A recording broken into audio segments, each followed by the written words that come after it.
इलाहाबाद की मधु की शादी होती है रामगढ़ के आनंद से। नेचर से कामचोर मधु के सामने जब पूरे ससुराल की जिम्मेदारी पड़ती है तो कैसे वो उससे बचने के लिए करती है एक नाटक। चलिए देखते हैं।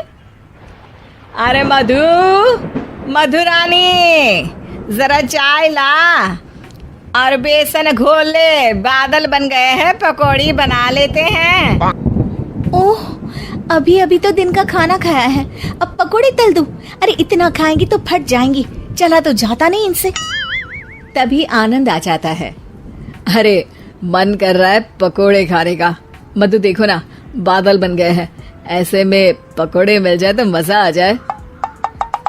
अरे अभी तो बादल बने हैं, जरा 2-4 बूंद टपक तो जाने दो, बना दूंगी पकोड़े भी।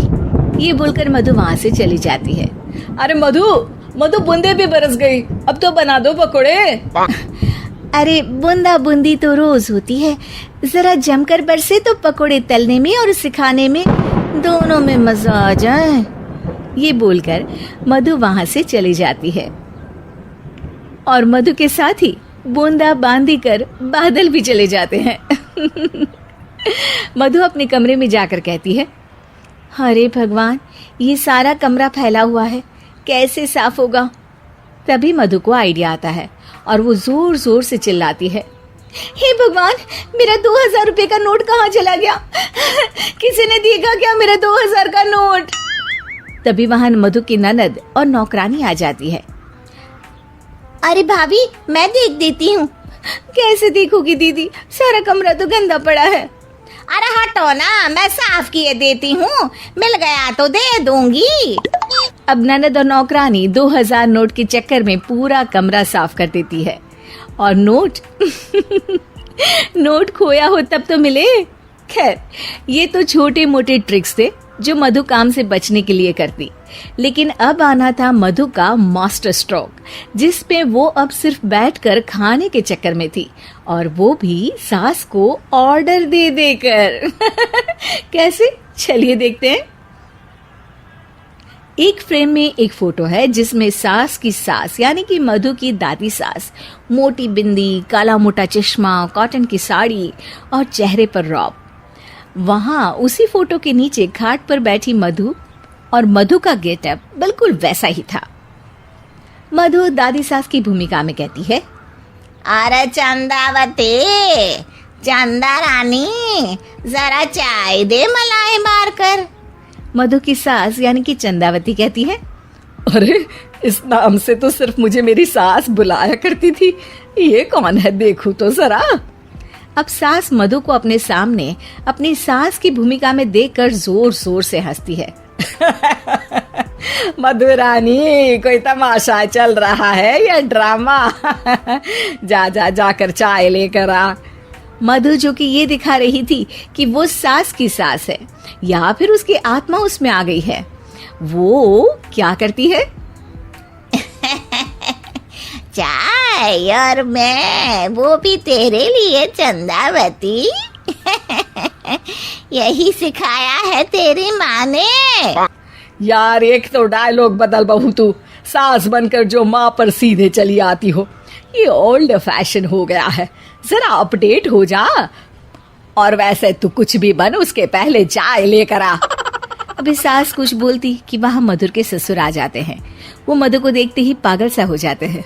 माँ, मेरी माँ, माँ तू वापस आ गई। अरे धत तेरी की, अभी एक का नाटक खत्म नहीं हुआ कि दूसरा आ गया। अरे हद है तेरी, जबान तो चलती ही जा रही है, सामने मेरी माँ बैठी है। अरे इनका चेहरा देखने को तरस गया था मैं। मेरी माँ वापस आ गई, ये देख मेरी माँ आ गई। ये नहीं कि देसी घी के लड्डू बनाए, बस जबान चला रही हो। अरे जाने ते धनकलाल, इसे तो शुरू से ही बोलने की तमीज नहीं है। मेरी तो आदत हो गई है दब दब कर रहने की। नहीं नहीं माँ, ऐसे कैसे ये सब करेगी? अच्छा, मैं दुकान जा रहा हूँ, शाम को तेरी पसंदीदा गर्मा गर्म जलेबी और समोसे लेकर आऊंगा माँ। ससुर वहां से चले जाते हैं।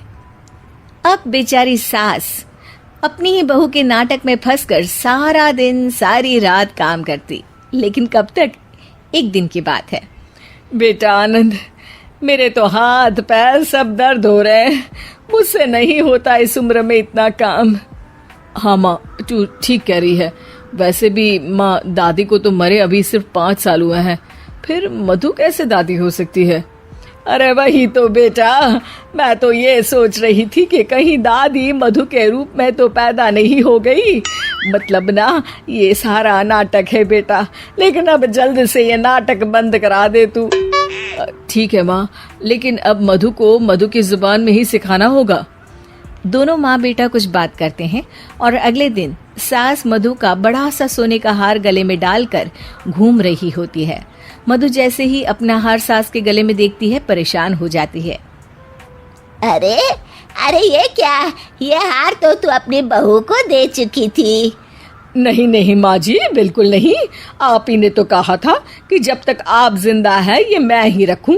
अब आप तो जिंदा ही हैं, तो ये हार मैं उसे कैसे दे सकती हूँ? अरे लेकिन तभी वहाँ आनंद आ जाता है। दादी, मैं आपके लिए भैंस लेकर आया हूँ, बाहर खड़ी है।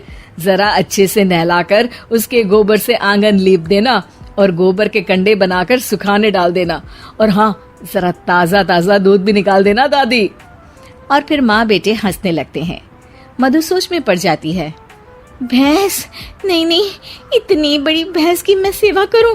ना बाबा बना, मैं तो बहू बनकर घर वालों की ही सेवा कर लूं, उतना ही बहुत है। माँ जी, नहीं नहीं। अरे अरे, क्या हुआ बहू, तुम वापस आ गई क्या? तुम्हें सब कुछ याद आ गया?